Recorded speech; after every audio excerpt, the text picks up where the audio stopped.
En el Evangelio de Lucas, primer capítulo, versículos 13 al 17, un ángel le hace a Zacarías esta profecía. Y tu mujer Elizabeth te dará un hijo, y le pondrás por nombre Juan. Y él irá ante él en el neuma y poder de Elías. Está diciendo que Juan es la reencarnación de Elías, que Juan lleva el neuma, es decir, el alma de Elías.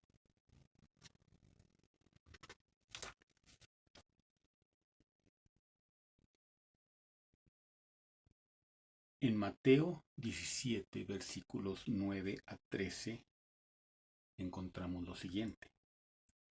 Y al bajar de la montaña, Jesús le dio esta orden. No contéis esta visión a nadie hasta que el Hijo del Hombre haya resucitado de entre los muertos. Y sus discípulos le preguntaron, entonces, ¿por qué dicen los escribas que primero debe venir Elías? Y Jesús les contestó, en verdad, primero vendrá Elías y restaurará todas las cosas. Pero yo os digo que Elías ya vino y no lo reconocieron, sino que le hicieron lo que quisieron. Asimismo sufrirá el Hijo del Hombre en manos de ellos. Entonces los discípulos entendieron que les hablaba de Juan el Bautista. Juan el Bautista, entonces, una vez más, vemos que es la reencarnación del profeta Elías. Y en Mateo 11:11 y 14:15 encontramos lo siguiente, corroborando esto que hemos dicho.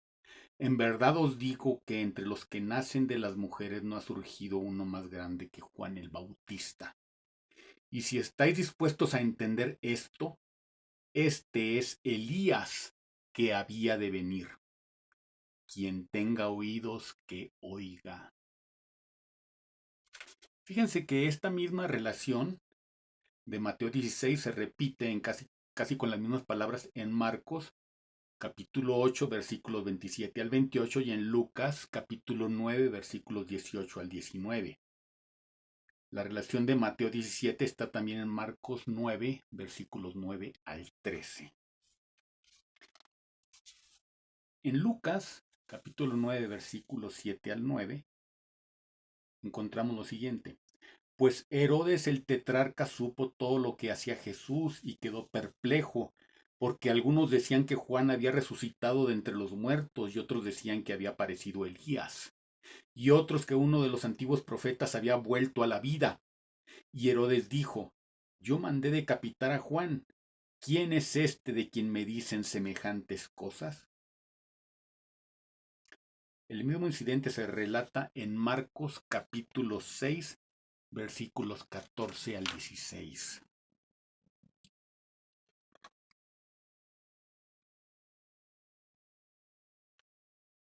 En Marcos capítulo 10 versículos 28 al 31 encontramos lo siguiente.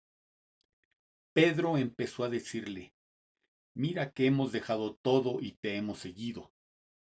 Y Jesús respondió y dijo, en verdad os digo que no hay hombre que haya dejado casa o hermanos o hermanas o padre o madre o hijos o tierras por amor de mí y del Evangelio, que no reciba 100 veces ahora en este tiempo casas y hermanos y hermanas y madres e hijos y tierras con perseguimiento, y en el mundo venidero la vida eterna.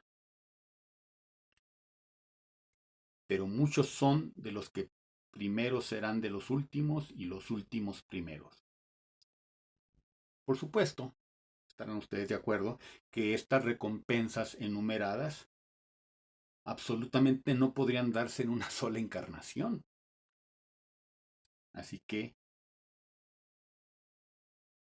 quiere decir que llega un momento en que empieza uno a recibir todo lo bueno que ha sembrado antes, como lo sugiriera la epístola a los Gálatas que ya citamos.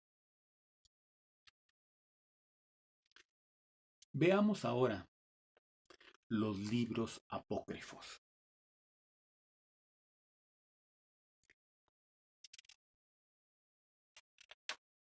Encontramos, por ejemplo, en los padres de la Iglesia que aceptaron la reencarnación, como fue Clemente de Alejandría y Orígenes, que después fueron repudiados por la Iglesia precisamente por esta razón. Ahora, hay textos como Pistis Sophia, se considera la Biblia gnóstica. Es un texto extraordinario que recomendamos a todos nuestros fratres y sorores leerlo. Entre otras partes, estamos espigando las siguientes, eh, las siguientes partes. Este es el castigo del blasfemador. Yaluham lleva una taza llena de agua del olvido y la entrega al alma, y ésta la bebe y se olvida de todas las regiones a donde ha ido, y le echan dentro de un cuerpo que pasará su tiempo constantemente con el corazón preocupado. Este es el castigo del hombre arrogante y presuntuoso.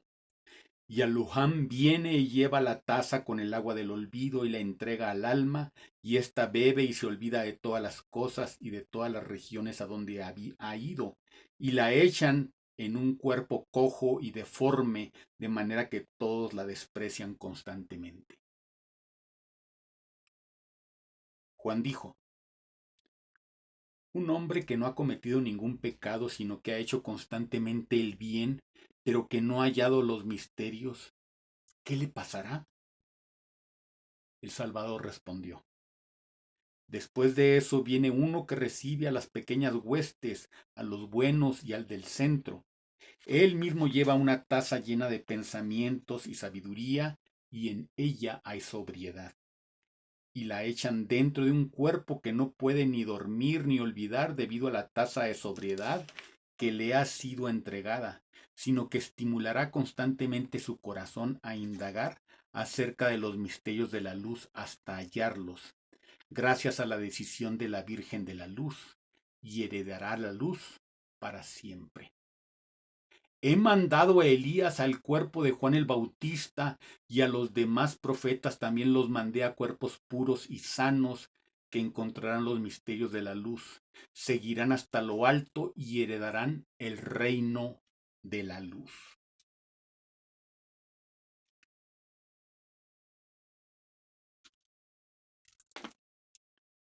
Aquí tenemos algunos textos muy significativos que tratan acerca de todo esto.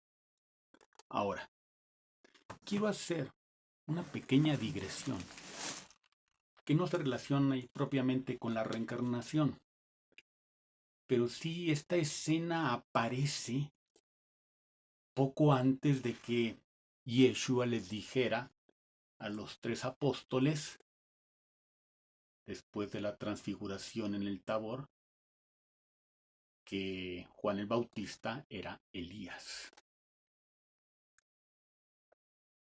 La importancia de lo que es la iluminación, el renacimiento espiritual, la posesión de los dos mundos, el mundo interior y el mundo exterior. Esto lo estoy tomando de un libro que se llama El héroe de las 1000 caras, de Joseph Campbell, psicoanálisis del mito. Y dice, la libertad para atravesar en ambos sentidos la división de los dos mundos, desde la perspectiva de las apariciones del tiempo a aquella de la causalidad profunda y a la inversa, sin contaminar los principios de la una con los de la otra, pero permitiendo a la mente conocer a la una por virtud de la otra, es el talento del maestro. Los mitos no descubren a menudo en una sola imagen el misterio del pronto tránsito. Cuando lo hacen, el momento es un símbolo precioso, lleno de importancia que debe ser atesorado y contemplado. Un momento así fue el de la transfiguración de Cristo. Y cita el Evangelio. 6 días después tomó Jesús a Pedro, a Santiago y a Juan su hermano, y los llevó aparte a un monte alto, y se transfiguró ante ellos. Brilló su rostro como el sol, y sus vestidos se volvieron blancos como la luz. Y se les aparecieron Moisés y Elías hablando con él. Tomando Pedro la palabra, dijo a Jesús: Señor, qué bien estamos aquí. Si quieres haré 3 tiendas, una para ti, una para Moisés y otra para Elías. Aún estaba él hablando cuando los cubrió una nube resplandeciente, y salió de la nube una voz que decía: Este es mi Hijo amado, en quien tengo mi complacencia. Escuchadle. Al oírla, los discípulos cayeron sobre sus rostros, sobrecogidos de gran temor. Jesús se acercó y tocándolos dijo: Levantaos, no temáis. Alzando ellos los ojos, no vieron a nadie, sino solo a Jesús. Al bajar del monte les mandó Jesús diciendo: No deis a conocer esta visión hasta que el Hijo del Hombre resucite de entre los muertos. Y dice Campbell: aquí en un momento se encuentra el mito entero. Jesús, el guía, el camino. Los discípulos son los iniciados, no los amos del misterio, pero que no obstante fueron introducidos a la plena experiencia de la paradoja de los dos mundos en uno. Pedro estaba tan aterrorizado que tartamudeaba. La carne se había disuelto ante sus ojos para revelar el verbo. Cayeron sobre sus rostros y cuando se levantaron, la puerta se había cerrado de nuevo.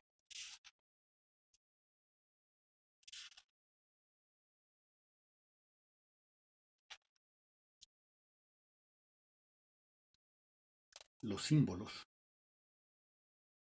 son solo los vehículos de la comunicación. No deben confundirse con el término final, el contenido de referencia. No importa lo atractivos o impresionantes que parezcan, no son más que los medios convenientes acomodados al entendimiento humano. De aquí la personalidad o personalidades de Dios, ya sea que estén representados en términos trinitarios, dualistas o unitarios, en términos politeístas, monoteístas o enoteístas, en forma pictórica o verbal, como un hecho documentado o como una visión apocalíptica. Nadie debería intentar leerlos o interpretarlos como si fuera lo absoluto. El problema del teólogo es conservar la transparencia de su símbolo para que no oscurezca la misma luz que se supone ha de reflejar.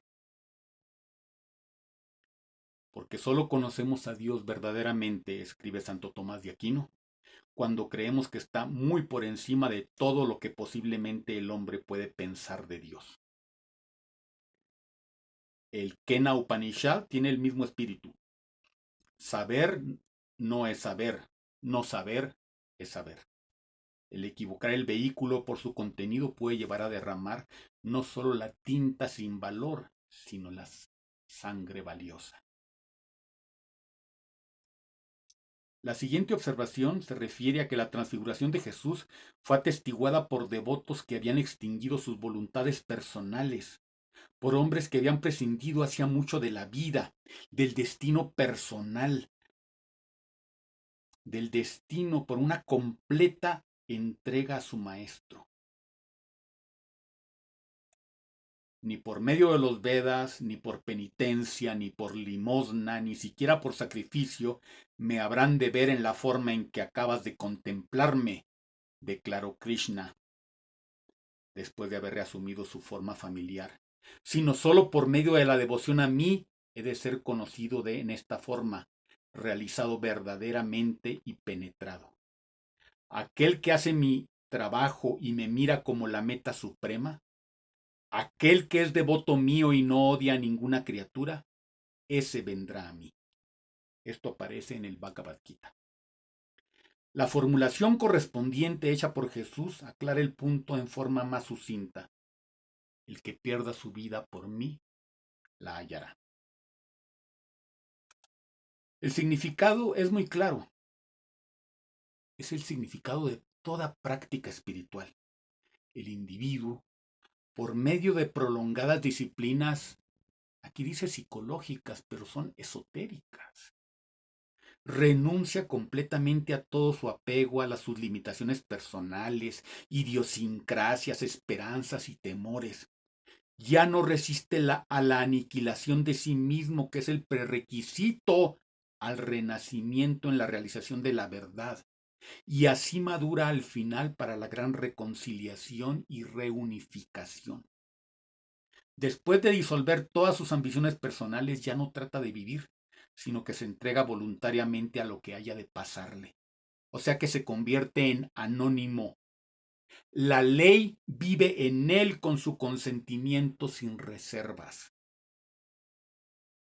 Muchas son las figuras, particularmente en los contextos sociales y mitológicos del Oriente, que representan este último estado de presencia anónima.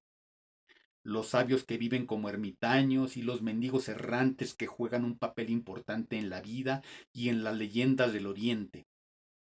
En el mito, las figuras como la del judío errante, despreciados, desconocidos, pero con la perla de gran precio en el bolsillo. El mendigo perseguido por los perros, como en el loco del tarot. El milagroso poeta mendicante cuya música apacigua el corazón, o el dios enmascarado, Otán, Viracocha, Edshu. Estos son los ejemplos. Unas veces un tonto, otras veces un sabio, unas veces poseído de real esplendor, otras veces errando, unas veces tan quieto como un pitón, otras veces con una expresión benigna, unas veces lleno de honores, otras insultado, otras desconocido. Así vive el hombre realizado, siempre feliz con la suprema dicha. Así como un actor es siempre un hombre, hiere o no la indumentaria de su papel, así es el perfecto conocedor de lo imperecedero. Siempre lo imperecedero y nada más. Fíjense en el pasaje de la transfiguración, nos encontramos con el triángulo con la punta hacia abajo. En un lado, Moisés, el legislador, el fundador del pueblo hebreo. Del otro lado está el futuro, Elías, el profeta. En medio, en la punta inferior de ese triángulo divino, está el Cristo. Luego, en el triángulo que tiene la punta hacia arriba, en el triángulo material, están los tres apóstoles, que simbolizan los tres elementos. Pedro, la piedra, la tierra. Juan es el agua. Y Jacobo es el aire. Aquí están esos tres elementos. Y cuando se unen los dos triángulos, formando el sello de Salomón, envolviéndolo todo, está la palabra, la voz que dice, este es mi hijo amado, en quien tengo complacencia.